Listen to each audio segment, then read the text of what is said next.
എന്തുകൊണ്ട് പാലിച്ചില്ല? അതിന് കൃത്യമായിട്ടുള്ള ഉത്തരം വേണം. അങ്ങനെ തന്നെയല്ലേ ഫെലിക്സ്? ഇപ്പോൾ തെളിവെടുപ്പ് പുരോഗമിക്കുകയാണ്. പല വിധത്തിലുള്ള കാര്യങ്ങൾ, എങ്ങനെയാണ് അയാൾ ജയിൽ ചാടിയത് തുടങ്ങിയതൊക്കെ നമ്മൾക്ക് മുന്നിലേക്ക് വരുന്നുണ്ട്. ശരി, ആയിക്കോട്ടെ. ഇപ്പോൾ തെളിവെടുപ്പ് ഏത് വിധത്തിൽ പുരോഗമിക്കുന്നു എന്ന് മാത്രമല്ല, ഉദ്യോഗസ്ഥർക്കെതിരെയുള്ള നടപടികൾ, പലർക്കും സസ്പെൻഷനിലേക്കൊക്കെ കാര്യങ്ങൾ നീങ്ങുന്നു എന്നറിയുന്നു.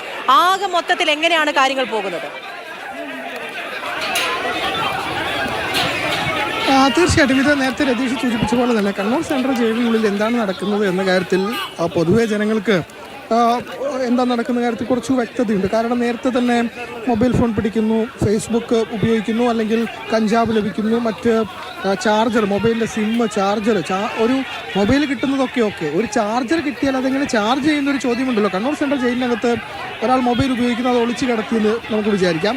പക്ഷേ ചാർജർ അടക്കം ഉപയോഗിച്ച് മൊബൈൽ ചാർജ് ചെയ്യാൻ പോലും കഴിയുന്നുണ്ട് എങ്കിൽ എത്രമാത്രം സഹായം ഒത്താശയും പല ഭാഗത്തും ലഭിക്കുന്നുണ്ട്. വളരെ പ്രധാനമാണ്. ഇപ്പോൾ സോളാർ ഉപയോഗിച്ച് നമുക്ക് നമ്മുടെ മൊബൈൽ ഫോൺ ചാർജ് ചെയ്യുന്ന സാങ്കേതിക വിദ്യയൊക്കെ ഡെവലപ്പ് ചെയ്യാവുന്നതേ ഉള്ളൂ. ഇപ്പോൾ നമ്മൾ വിചാരിച്ചാലും വേണ്ടി വന്നാൽ അറിയുന്ന സാങ്കേതിക വിദ്യയും ഗൂഗിളിലെ വിവരങ്ങളൊക്കെ വെച്ച് ഒരു സോളാർ ഉപയോഗിച്ച് നമ്മുടെ മൊബൈൽ ഫോൺ ചാർജ് ചെയ്യാം. പക്ഷേ ജയിലിൽ സോളാർ ഉപയോഗിച്ച് അങ്ങനെ ഇന്നോവേഷൻ നടത്താൻ കഴിയില്ലല്ലോ. എങ്ങനെയാണ് ഈ ഫോൺ ചാർജ് ചെയ്യുക എന്നൊക്കെ ഉള്ളത് വലിയ കൗതുകകരമാണ്, വലിയ ഗൗരവതരമാണ്. പക്ഷെ അവിടെ ഒരു ഗൗരവമില്ല. ഇതൊരു രാഷ്ട്രീയ ജയിലല്ലേ എന്ന തോന്നലാണ് പൊതുവിൽ എല്ലാവർക്കും തോന്നുന്നു. ഇത് പുറത്തേക്ക് ഇറങ്ങാനും അകത്തേക്ക് കയറാനും ഒക്കെ എളുപ്പമാണ് എന്ന് തോന്നിപ്പിക്കുന്നത് നമ്മുടെ ജയിൽ സിസ്റ്റം അത്രമേൽ മോശമാണ്. ഗോവിന്ദച്ചാമി ഇപ്പോൾ ഒരാൾ അവിടെ നിന്ന് പുറത്തേക്ക് പോകുമ്പോൾ അങ്ങനെയാണ് പുറത്തു നിൽക്കുമ്പോൾ തോന്നുന്നത്.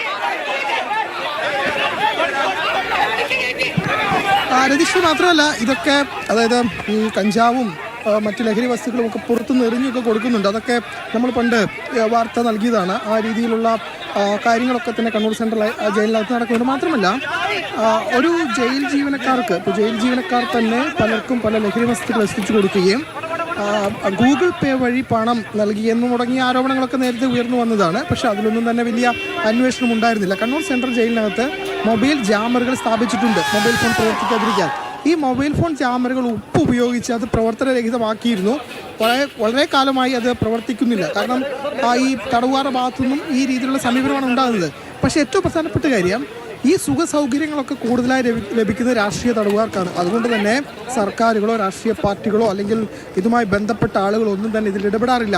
പക്ഷേ അങ്ങനെ രാഷ്ട്രീയ തടവുകാർക്ക് ഈ സഹായം ലഭിക്കുമ്പോൾ മറ്റുള്ള തടവുകാരും സ്വാഭാവികമായും ഈ സഹായങ്ങളൊക്കെ ഉപയോഗപ്പെടുത്തും. അത് വലിയ രീതിയിൽ ഇപ്പോൾ ഗോവിന്ദച്ചാമി അടക്കമുള്ളവർക്ക് ഏതെങ്കിലും തരത്തിൽ സഹായം ലഭിച്ചിട്ടുണ്ടോ എന്ന കാര്യത്തിൽ കൂടുതൽ അന്വേഷണമൊക്കെ തന്നെ നടത്തേണ്ടതുണ്ട്. എന്നാൽ മാത്രമേ കൂടുതൽ വ്യക്തത വരൂ. ഏതായാലും ഈ ജയിലിനകത്ത് വലിയ രീതിയിലുള്ള സുരക്ഷാ വീഴ്ച നടക്കുന്നു, പല രീതിയിലുള്ള പ്രവർത്തനങ്ങൾ നടക്കുന്നു.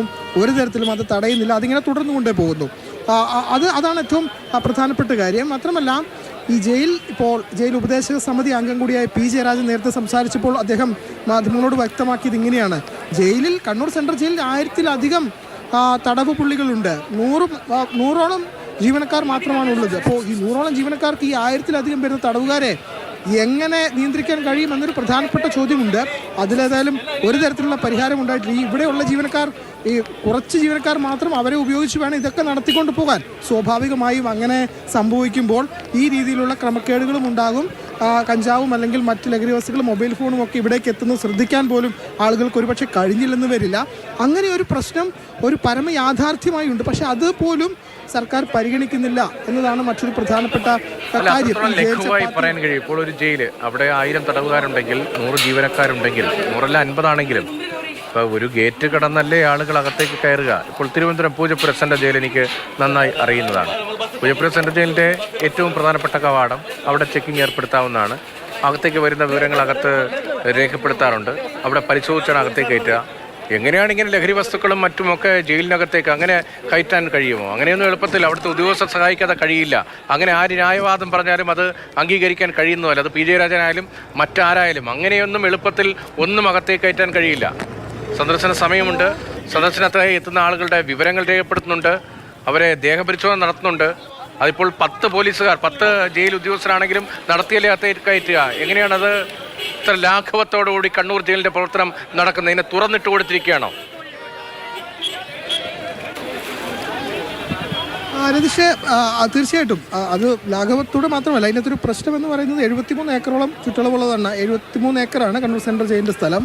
അപ്പോൾ ഈ ചുറ്റുമതിലിനുള്ളിൽ പുറത്തുനിന്നും ആളുകൾ മൊബൈൽ ഫോണും കഞ്ചാവും ഒക്കെ എറിഞ്ഞ് നൽകുന്നുണ്ട്. അപ്പോൾ ഇതിനുള്ളിലേക്ക് അത് എത്തുമ്പോൾ അത് കണ്ടെത്താൻ കഴിയുന്നില്ല എന്നതൊക്കെയാണ് ജയിൽ അധികൃതരുടെ വാദം. പക്ഷേ കാര്യക്ഷമമായി ഉള്ള ആളുകളെ കൊണ്ട് കാര്യക്ഷമമായി പ്രവർത്തിക്കേണ്ടതുണ്ട്. അതും നടക്കുന്നില്ല. എല്ലാം ഒരു പ്രശ്നമായി മാറുന്നു എന്നതാണ്.